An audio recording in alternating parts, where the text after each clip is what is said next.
Well, performance car fans, the Honda Civic Type R is finally here.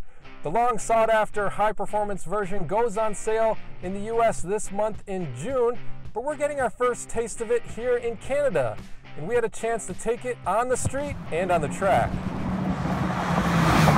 Honda's made a lot of changes to the Civic hatchback to turn it into the Type R, and it starts with what's underneath the hood.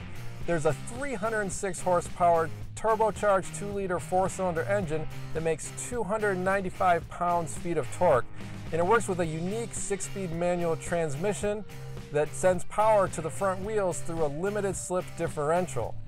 The Civic's regular engines offer decent power, but it's nothing like what you find in this car.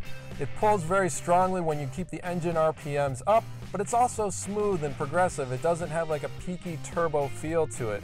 And it works with the short throw shifter that has a nice mechanical feel to it. The shifter also features rev matching, so when you downshift, it automatically blips the throttle to make nice smooth gear changes.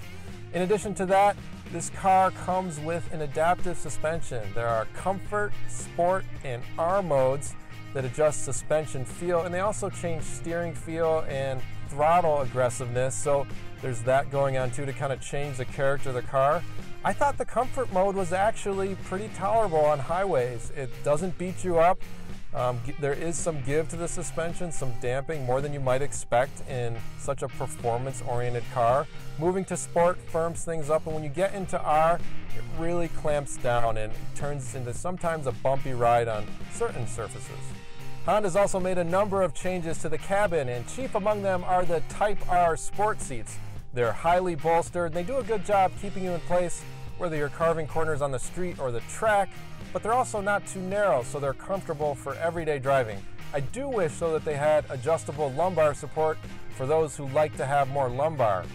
Other changes include red accents on the steering wheel and the dash, a serial number plate on the center console, and a unique gauge cluster.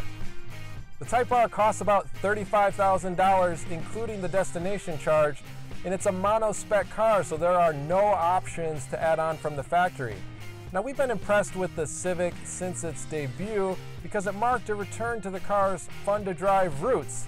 With the Type R, Honda has amplified all that considerably.